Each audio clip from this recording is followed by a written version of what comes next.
नाज़रीन, इस वीलॉग में मैं आपको सूडान के मामलात का भी बताऊंगा कि वहाँ पे इतना बड़ा कत्लेआम कैसे हुआ। जो अनकन्फर्म्ड इतलात आ रही हैं उनके मुताबिक तो 1 लाख से ज़ायद आदमी मार दिया गया। ये इतनी बड़ी तादाद है और इतनी बड़ी नस्ल खुशी है कि इतना कत्लेआम तो गज़ा में नहीं हुआ। ये लोग ऐसे दावे क्यों कर रहे हैं और इस तरह की बातें क्यों की जा रही हैं, ये सारा कुछ मैं आपके सामने इस वीलॉग में रखूँगा। और ये सूडान में एक्चुअली लड़ाई हो किस काम के लिए रही है, इसके पीछे कौन है, ये भी आपको बताऊंगा। लेकिन सबसे पहले पाकिस्तान के अंदर कुछ जहां खबरें हैं वो मैं आप तक पहुंचाऊं। नंबर 1 ये है कि सुहेल अफरीदी और जुनैद अकबर के लिए खैबर पख्तूनख्वा उसमें पुलिस का कुछ छापा वापा रिपोर्ट हुआ पहले रात के वक्त। और खुर्रम दिशान साहब जो हाल ही में सेनेटर बने हैं, उन्होंने इसके ऊपर एक ट्वीट किया जिससे काफ़ी थरथली मच गई थी। फौरी तौर पर लोग पहुंचे, जाकर उन्होंने रिपोर्ट किया कि वहाँ पर ऐसा कुछ नहीं है, सब कुछ अमन व अमान है।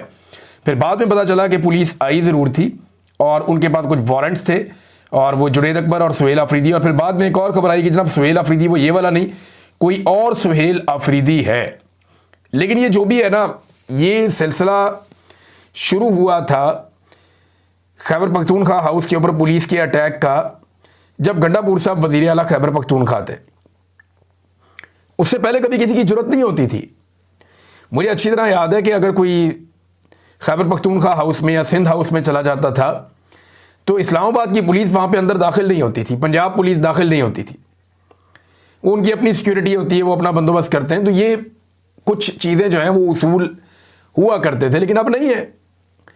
अगर गंडापुर साहब उस दिन बाहर निकलकर आईजी के सामने खड़े हो जाते और उसको दलेरी के साथ कहते कि आप पकड़ मुझे, तो शायद ये कभी सिलसिला शुरू ना होता। लेकिन जिस तरह वो छुपे रहे, उसके बाद वो पहाड़ क्रॉस करते रहे, उसके बाद ये वतीरा ही बन गया। मेरे ख्याल में सुहेल अफरीदी का तर्ज अमल डिफरेंट होगा। अगर वो कहीं खैबर पख्तूनख्वा हाउस में होता और वहाँ पे पुलिस उसके लिए जाती तो शायद उसका तर्ज अमल वो ना होता जो गंडापुर का था। लेकिन ये तो वक्त आने पे पता चलेगा। अभी फ़िलहाल ये खबर आई और उसके बाद काफ़ी बेचैनी पैदा हुई, लेकिन फिर सोशल मीडिया के ऊपर चीज़ें आने से पता चला कि नहीं, मामला ऐसे नहीं है। नाज़रीन, दूसरी इंपॉर्टेंट बात जो है वो 27वीं आईनी तरमीम ही है। देखिए, 2 चीज़ें हैं। ये नवंबर का महीना, एक तो आर्मी चीफ की एक्सटेंशन होगी, और आर्मी चीफ की एक्सटेंशन 2 साल की होगी, 3 साल की होगी या 5 साल की होगी, इसके बारे में अभी तक कोई क्लैरिटी नहीं है। चीज़ों को लंबा किया जा रहा है और तमाम सिक्योरिटी फोर्सेस के हेड बनने की एक ख्वाहिश है आर्मी चीफ की, जिसके लिए उन्हें एक नया ओहदा CDS का दिया जाएगा। और पसे पर्दा क्या चल रहा है इसमें कोई बात नहीं करता, कोई इसके ऊपर खबर नहीं देता। लेकिन जब भी कोई काम करती है पाकिस्तान की एस्टेब्लिशमेंट, पाकिस्तान में ख़ास तौर पे गुज़िश्ता 4 सालों से, तो वो अपने आप को और आवाम को और लोगों को और हुकूमत को और अपने सारे साथियों को ये धोखा देते हैं कि बस ये आखिरी काम है, इसके बाद सब ठीक हो जाएगा।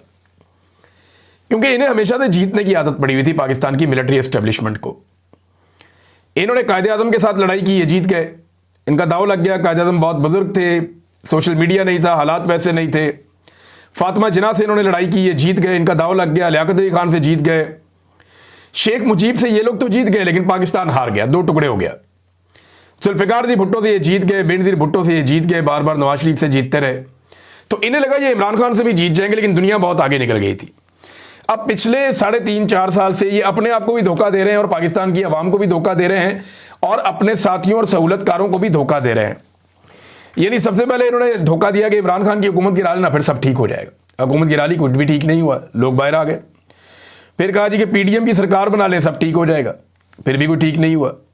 मीडिया को कंट्रोल कर लें, फिर भी कोई ठीक नहीं हुआ। एहतजाज को ताकत से जरा एक दफ़ा कुचल देते हैं, जो इन्होंने इसमें सिलसिला शुरू किया था मई 2025 में, वो भी करके देख लिया, फिर भी कोई फ़ायदा नहीं हुआ। फिर जनाब इन्होंने अपोजिशन लीडर अपनी मर्जी का बना दिया, ये कर लेंगे तो काबू हो जाएगा सारा कुछ, फिर भी कोई काबू नहीं हुआ, कुछ नहीं हो सका। फिर इन्होंने बाद में तहरीक इंसाफ से उनका इंतखाबी निशान भी छीन लिया कि जनाब इंतखाबी निशान ले लेंगे, बस यहाँ मसला हल हो जाएगा। मसला फिर भी हल नहीं हुआ। इमरान खान साहब को पकड़ के जेल में डाल देते हैं, जेल में डाल दिया, मसला फिर भी हल नहीं हुआ। इसके 10-20 हज़ार बंदे उठा के जेल में डाल देते हैं, वो भी कर दिया, मसला फिर भी हल नहीं हुआ। 1 लाख से ज़्यादा बंदों पे मुकदमा दर्ज कर देते हैं, कोई बंदा मंजर आम पे आएगा ही नहीं इलेक्शन के लिए भी, वो भी करके देख लिया, मसला हल नहीं हुआ। लेवल प्लेइंग फील्ड ही छीन लेते हैं, वो भी छीन के देख लिया, मसला फिर भी हल नहीं हुआ। ये हर काम करते हुए यही सोचते रहे कि ये आखिरी काम है, ये करने के बाद हम सब ठीक कर लेंगे।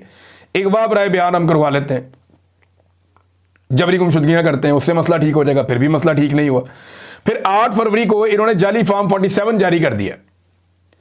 धांधली करके कि अब तो मसला ठीक हो ही जाएगा, लेकिन फिर एक नया मसला शुरू हो गया। यानी हर वो चीज़ इन्होंने जो की, ज़बरदस्ती पार्टी छुड़ाई रहनुमाओं से, इमरान खान को अंदर डाल दिया, उसकी बीवी को अंदर डाल दिया, गिरफ्तार कर लिया, तो इन्हें लगा कि जनाब ये मसला अब हल हो जाएगा। मसला फिर भी हल नहीं हुआ। एक के बाद एक करके इन्होंने 300 मुकदमात इमरान खान के खिलाफ दर्ज किए और हर मुकदमे पे सोचते थे कि अब मसला हल हो जाएगा, लेकिन हुआ नहीं। मीडिया पे मुकम्मल तौर पे बंदी लगा दी गई, गोलियां चला दी, अवाम का कत्लेआम कर दिया, मसला फिर भी हल नहीं हुआ। 26वीं तरमीम इन्होंने कर ली, MPs MNAs को, उनके घर की खवातीन को अगवा कर लिया, बच्चों पे टॉर्चर किया, बेशुमार खवातीन को जेलों में डाल दिया, सड़कों पे घसीटा, फिर भी इनका मसला हल नहीं हुआ। फिर इन्होंने सोचा कि ट्रंप को बना लेते हैं, मसला हल हो जाएगा। जाके ट्रंप को बना लिया, इनका मसला फिर भी हल नहीं हुआ। फिर इन्होंने कहा कि इसराइल को भी राजी कर लेते हैं, वो भी करने की इन्होंने कोशिश की, मसला फिर भी हल नहीं हुआ।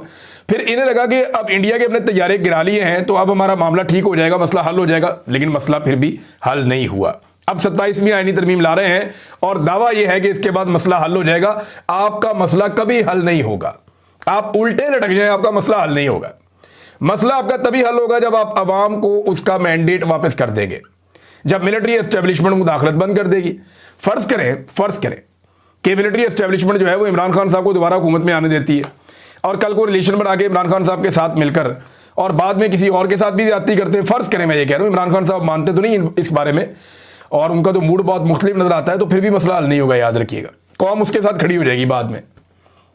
अब कौम जो है वो सियासतदानों के हक में नहीं है या उनके खिलाफ नहीं है, कौम मिलिट्री एस्टेब्लिशमेंट के घटिया फैसलों के खिलाफ है और उन्हें लगता है कि ये कौम के लिए, मसाइल के लिए ये जिम्मेदार है। लिहाजा मसला हल अब नहीं होना आपका, अब मसला एक ही दफा हल होगा और वो तभी हल होगा जब पाकिस्तान की आवाम मसले को हल करेगी। एक तो जो जरनैलों की ख्वाहिश है ना एक्सटेंशन की, इसने पाकिस्तान का बेड़ा गर्क करके रख दिया। इनका कुर्सी छोड़ने को दिल ही नहीं करता, जो बैठ जाता है कुर्सी के साथ चिपक जाता है।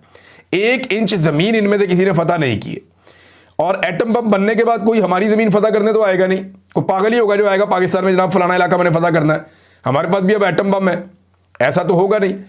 तो ये मेरे लिए बड़ी हैरत की बात है कि कोई फतूहात नहीं है, कश्मीर हमारा वैसे ही मकबूजा है, भारत ने हमारा पानी रोका हुआ है लगातार, इसके बावजूद कुर्सी से जो चिपक जाता है वो उतरता ही नहीं है। आप जितने जर्नैल देख लें, कोई एक मुझे आप बताएं जो आराम से छोड़कर गया हो। हर एक का दिल करता है, चाहे वो राहील शरीफ था, चाहे वो जनरल बाजवा था, चाहे अभी ये आर्मी चीफ हैं आसिम मुनीर साहब, ये भी नहीं जाना चाहते, इससे पहले भी कोई नहीं जाना चाहता था। ये आखिरी महीना, फेयरवेल का महीना, कहीं जा ही नहीं रहे फील्ड मार्शल, उन्हें पता है उन्होंने यहाँ पे रहना है अभी और ये नौकरी उन्होंने लंबी करनी है, तो जनाब कोई भी छोड़ना नहीं चाहता होते को। अच्छा नाज़रीन, बिल्कुल एकदम शिफ्ट हो जाएगा, लेकिन मैं आपको लेकर जाना चाहता हूँ सूडान में, कि सूडान में एक्चुअली हो क्या रहा है। इसके लिए आप ना पहले सूडान का मैप देखें। ये रेड सी के एक तरफ सूडान है। अगर आप सूडान का मैप निकाल के देखें तो आपको ये पता चलेगा पहली चीज़ कि ये अफ्रीका में है। अच्छा, इससे ऊपर की जानिब अगर आप देखें तो वहाँ पे मिस्र है और अगर आप नीचे की तरफ आए तो सोमालिया है, दीगर बहुत सारे ममालिक हैं यहाँ पे, नाइजीरिया है, यहाँ पे साउथ सूडान है, युगांडा है, कीनिया है, तंजानिया है और लीबिया है ऊपर की तरफ, उसके भी कोई बॉर्डर लगता है सूडान के साथ। तो सूडान को रेड सी लगता है। अगर आप मदीना मुनव्वरा और मक्का मुकरमा से समंदर की तरफ जाएं, सऊदी अरब से मदीना मुनव्वरा से भी या मक्का मुकरमा से आप समंदर की जानिब जब ट्रैवल करते हैं तो सामने वाला एरिया जो है वो मिस्र का और सूडान का आता है। ये एरिया सामने है और यहाँ पे जो समंदर की पट्टी है वो बहुत बारीक हो जाती है। यानी यहाँ पे रवायती कश्तियों के ऊपर भी लोग एक दौर में बड़ी कश्तियों के ऊपर इसको समंदर को क्रॉस करते रहे हैं।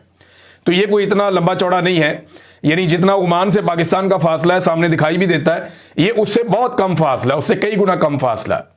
तो एक तो आपने इसकी लोकेशन देख ली कि ये अफ्रीकी मुल्क है और अरब ममालिक के बिल्कुल ये करीब है सूडान।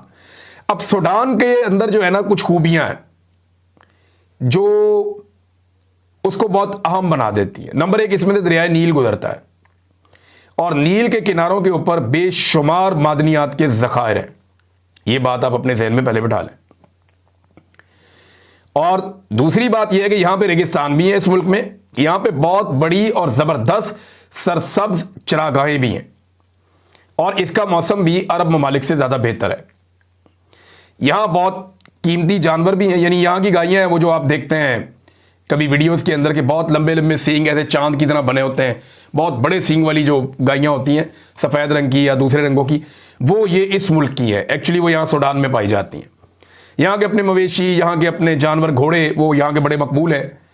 तो यहाँ बहुत सारे लोग जो हैं वो जानवरों के ज़रिए से उनका माश है। लेकिन खेती बाड़ी बहुत बड़े पैमाने पे यहाँ पे होती है, बड़ी ज़रखेज़ ज़मीन है। जो खित्ता अरब है वो ज़मीन इतनी ज़रखेज़ नहीं है, वहाँ पे इतनी हरियाली नहीं है, लेकिन यहाँ हरियाली बहुत है। बहुत बड़ी बड़ी चरागाहें हैं यहाँ पे, बहुत बड़े बड़े खेत हैं यहाँ पे, और दरियाए नील इसके बीच में से गुजरता है। तो बेशुमार यहाँ पे अजनास होती हैं, यानी 60% इनकी जो एक्सपोर्ट्स हैं वो इनकी जो ज़रई अजनास हैं उनसे मुंसलिक हैं। तो वसाइल इसके पास बहुत हैं। और ये पूरा जो अफ्रीका है, ये एक्चुअली तो सोने से लदा हुआ पूरा बरे आज़म है अफ्रीका। इसके अंदर जो सूडान है वो तीसरा बड़ा हब है सोने का। यहाँ इतना सोना है कि 2017 के एक साल में यहाँ से 107.3 टन से ज़्यादा सोना निकला था।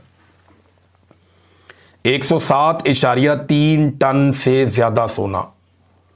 1 टन में 1000 kg होता है, 10 टन में 10,000 kg होते हैं। और अगर आप 100 टन की बात करें तो उसके अंदर फिर आप अंदाज़ा करें कि कितना होता है, 1 लाख kg। तो जनाब ये जो है यहाँ से सोना निकला 160 टन सिर्फ 2017 में। पिछले साल 2024 में यहाँ से जो सोना निकला था वो 64 टन सोना यहाँ से 2024 में निकला था। अब इसकी मालियत कितनी होती है, देखिए पिछले साल जो निकला वो $7 अरब से ज़ायद का था। पिछले साल जो सोना निकला था। सोना सूडान के मुख्तलिफ इलाकों में फैला हुआ है। ये जो कत्लेआम सूडान में हो रहा है ये उन्हीं एरियाज में हो रहा है जहाँ पे मादनियात ज़्यादा हैं। पाकिस्तान का मॉडल आपको पता है ना, ऑपरेशन वहीं पे होते हैं, हालात वहीं ख़राब होते हैं जहाँ पे मादनियात होती हैं। इसी तरह जहाँ पे वसाइल होते हैं वहीं पे मामलात ख़राब हो जाते हैं। ये पुराना कानून है दुनिया का। अब तक के लिए इतना ही। अपना ख्याल रखिएगा, अपने चैनल का भी। अल्लाह हाफ़िज़।